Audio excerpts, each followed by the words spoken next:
প্রতিভা অনেকেরই থাকতে পারে, সেই প্রতিভাধর লোকেরও একটা স্কুলিং দরকার আছে বলে আমি মনে করি। আর্টের ক্ষেত্রে প্রতিযোগিতা বা যুদ্ধ এটা বিশ্বাস করি না আর কি। ব্যাপারটা প্রতিযোগিতার না, ব্যাপারটা হচ্ছে আমি যেটা করছি সেটা হয়ে ওঠা, সেটা হলো কি না। আর সিনেমা নানান ধরনের সিনেমাই তো হতে পারে, অসুবিধা কিছু না। সেটা ফোক ফ্যান্টাসি হতে পারে, সেটা খুব মারামারি সিনেমা হতে পারে, কিন্তু সেটা হয়ে ওঠাটা হচ্ছে জরুরি। এক চরিত্র থেকে আরেক চরিত্রে যাওয়ার ক্ষেত্রে যে কোনো আসলে সূত্র নাই, বা এক চরিত্র থেকে আরেক চরিত্রে যাওয়ার কোনো পথ, এবং যেই পথ আমি বলে দেব,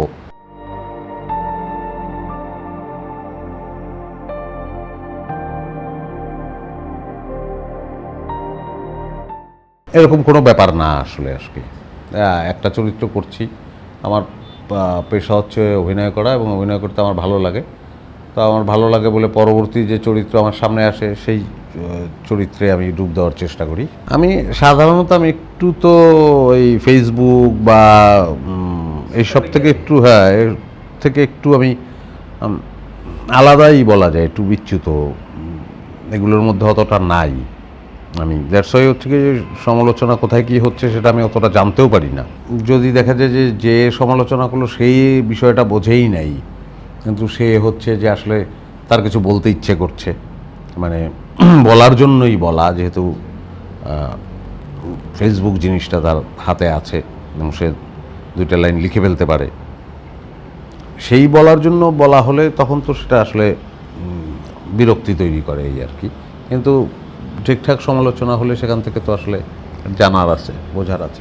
তো এটা আমার কাছে এখন ব্যাপারটাই তো তাই, সকলের হাতেই ফেসবুক, সকলেই চাইলে ভিডিও করতে পারছে, চলতেই পারে সব কিছু এরকম। এর মধ্য থেকেই দু চারজন ট্যালেন্ট বের হয়ে আসবে না তা না, কিন্তু এই জায়গায় অন্য একটা ব্যাপার একই সঙ্গে আছে। প্রতিভা অনেকেরই থাকতে পারে, কিন্তু সেই প্রতিভাধর লোকেরও একটা স্কুলিং দরকার আছে বলে আমি মনে করি। মানে এই সংক্রান্ত, মানে শিল্প সংক্রান্ত একটা স্কুলিং দরকার আছে, কারণ সেটা না হলে সে বিশৃঙ্খলা তৈরি করতে পারে। পশ্চিমবঙ্গে খুব বেশি কি পরিকল্পনা করে কখনোই আমার আগানো হয় নাই। সো ওরকম ওখানে ব্যস্ত হব বা এরকম কোনো ভাবনা, এবং এখানে ব্যস্ত হওয়ার ভাবনাও আমার কখনোই ছিল না। সময় আমি আসলে কাটাই না, ঘরে সময় কেটে যায় আর কি।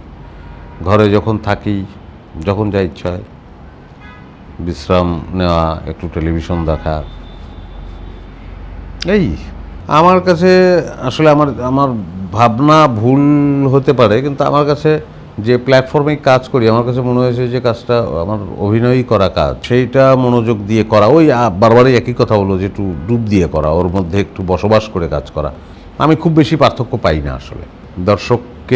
সকল দর্শককে সালাম, সশ্রদ্ধ সালাম, কারণ আমার উপলব্ধি যে আমাদের দর্শক আমাদের কাজ পছন্দ করে, এই রকম একটা এই ইন্টারনেটের যুগে যেখানে বিভিন্ন জায়গার কাজ তারা দেখতে পায়, তারপরেও তারা তাদের দেশের সংস্কৃতিকে ভালোবাসে, তাদের দেশের নাটককে ভালোবাসে, তাদের দেশের সিনেমাকে, গানকে ভালোবাসে। এই জন্য তাদের ধন্যবাদ এবং তাদের প্রতি আমার কৃতজ্ঞতা। সবাই ভালো থাকবেন।